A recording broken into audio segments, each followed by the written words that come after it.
Agradezco para continuar en este análisis que esté con nosotros a Maribel Ramírez Coronel. Ella es experta en economía y salud. ¿Cómo estás, Maribel? Qué gusto saludarte. Muy buenas tardes. Hola, Gabriel. Buenas tardes. La economía y la salud, dos temas realmente vinculados entre sí, y cada vez, no sé si percibirás lo mismo, pero cada vez es las historias más comunes de familias que gastan todo su patrimonio para poder mantenerse sanos ante esta pandemia. Maribel. Exactamente, Gabriel. Y a lo que te estás refiriendo es a lo que se llama, en términos de economía de la salud, gasto catastrófico. Y desafortunadamente lo que está sucediendo con la atención de COVID es que se está convirtiendo en un gasto catastrófico, lo cual es terrible porque habla de que las familias terminan empobrecidas, o sea, haciendo un gasto más allá de incluso de sus posibilidades, o terminando generando pobreza en la familia por ejercer o por cubrir a su familiar enfermo. Y es que fíjate, es tan claro de cómo se ha convertido en un gasto, en un costo muy elevado la atención de COVID, que la propia industria aseguradora está haciendo sus cálculos y ha ido elevando el monto que se gasta o que se destina en cada paciente por atención hospitalaria entre los asegurados de la industria hospitalaria. Hablan de un promedio de más de 413,000 pesos por cada paciente. Pero bueno, entre los mexicanos el porcentaje de asegurados que tienen gastos de seguros médicos es limitadísimo. Incluso, y de los contagiados por COVID apenas es el 1.3%. O sea, en México el que tiene seguro de gastos médicos es muy limitado. El problema es para la gran mayoría que no tiene seguro y que está erogando de su gasto familiar, está sacando y quitándole a otras áreas que también son importantes para atender COVID cuando se les presenta una situación de un familiar que cae enfermo. Y no solo, porque no solo asumen, fíjate, el gasto de la prueba de antígenos, que luego de la PCR para confirmar, de la consulta con el médico privado, porque ahorita para ir, mucha gente no quiere ir a los hospitales o ya como el riesgo o el riesgo de mortalidad es muy elevado, prefiere pagar médico privado. Y luego cuando si logra encontrar hospital, incluso comprar medicamentos. Hay gente o hay casos que en el afán de salvar la vida de su familiar están comprando antirretrovirales que están algunos en 6,000 pesos, 8,000 pesos que se usan para VIH, o hay otros que están en 20,000, 30,000 pesos, y que hay familias que logran juntar y entre hermanos que para el papá, para la mamá, para quien esté enfermo, lo terminan erogando, el médico se lo termina aplicando en casa, pero realmente no hacen mucho contra COVID y al final pues en esa desesperación desembolsan dinero, pero al final el paciente termina muriendo. Verdaderamente son tragedias que están viviendo las familias mexicanas, mucho sufrimiento y que se están desviviendo y desembolsando lo que no tienen para buscar alternativas para atender a su paciente. En términos económicos también nos está saliendo muy costoso, Gabriel.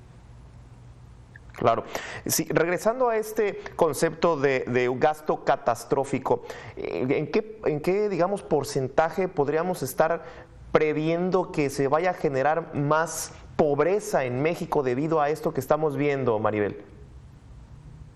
Sí, fíjate que este gasto catastrófico que se le llama el gasto de bolsillo es un indicador que ya es un convencional que se usa en general en los indicadores que genera la Organización Mundial de la Salud. Y, por ejemplo, la referencia es que México es uno de los países de más alto gasto de bolsillo en salud de todos los miembros de la OCDE, por ejemplo. O sea, lo que normalmente gastan los países en la salud de sus habitantes en términos del Producto Interno Bruto, países de alto desarrollo y como los nórdicos, que luego este gobierno nos ha querido comparar o aspirar a ellos, gastan como entre 9 y 10% de su Producto Interno Bruto, pero esa proporción la mayor parte la cubre el sector público, o sea, entra dentro del presupuesto del gasto público. En el caso de México, México destina entre el 5 y el 6% de su economía, de su Producto Interno Bruto, a salud. Y la mitad es ejercido por gasto de bolsillo y la otra mitad por el gobierno. O sea, es como el 3% del PIB es de gasto de bolsillo, y muchas veces catastrófico se le llama porque no es planeado, no es eficiente, es más ineficiente. Entonces uno como familia lo ejerces en el momento en que se te presente una situación de cáncer, una situación ahorita en este caso de COVID, porque es en el momento y dices, bueno, ya se me enfermó mi paciente, ¿ahora qué hago? Y en la desesperación compras todo, cubres todo, pagas lo que sea, no importa, vendes un terreno, vendes lo que sea, y al final genera un empobrecimiento porque te quedas con menos recursos, dejaste de gastar en otras cosas y entonces baja el nivel de tu ingreso como familia y le quitaste a la colegiatura, le quitaste a otra cosa por la urgencia y eso generó empobrecimiento. Por eso se le llama catastrófico. O, por ejemplo, cuando un paciente cáncer termina también gastando lo que no tiene porque se le acabó su gasto, su seguro médico, ¿no? Y terminas, sí, vendiendo lo que sea. Es una tragedia lo que nos está sucediendo. Claro. Pero también, Maribel, estoy tratando de ver que esto que estamos tan ocupados todavía enfrentando al virus y, como bien dices, vendiendo nuestros terrenos, nuestros carros, nuestras propiedades, pero estoy tratando de prever que este efecto catastrófico en un año o 2 o 3, esto va a ser verdaderamente una condición de pobreza muy dura para muchas, y esto obviamente sabemos lo que atrae la pobreza: violencia, inequidad, discriminación y todo lo que conlleva esto, porque al final de cuentas frente a este escenario que estaríamos pensando en un año o 2, no se ve algo claro de parte de las políticas públicas, Maribel, ¿o sí? No, justo, es que ese es el problema, tal cual como lo dices, Gabriel. Estamos ahorita tan enfrascados en lo inmediato, en la propia crisis de la epidemia o de la pandemia que se nos vino encima, siendo uno de los países con el mayor número de muertes, o sea, estando en el tercer lugar de número de muertes a nivel mundial, sin que nuestra población estemos en el tercer lugar de número de población, incluso ya estando al nivel de India, digamos, estando con esta situación tan terrible.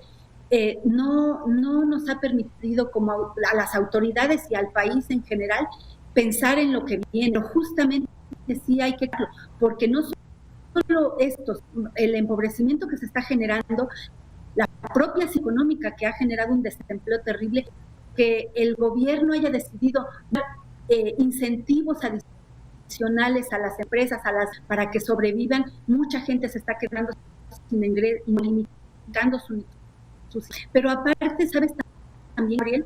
Las escuelas que van a dejar, eso es algo que tampoco se ha considerado y que hay que ir viendo, porque ya vimos que el sistema hospitalario está por sí, no es de ahorita, ya ven duración de hace años, pero hay que invertir en el sistema de salud. Eso ya se evidencia, claro que nadie puede negarlo y ver la urgencia de invertir más en salud, principalmente en el sistema de atención médica.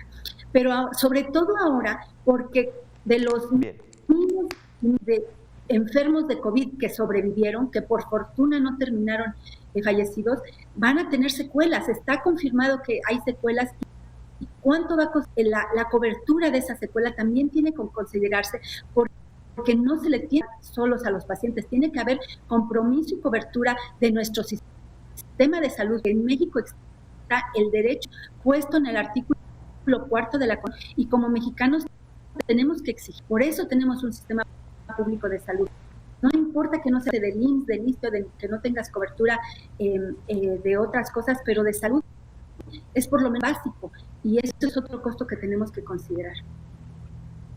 Bien.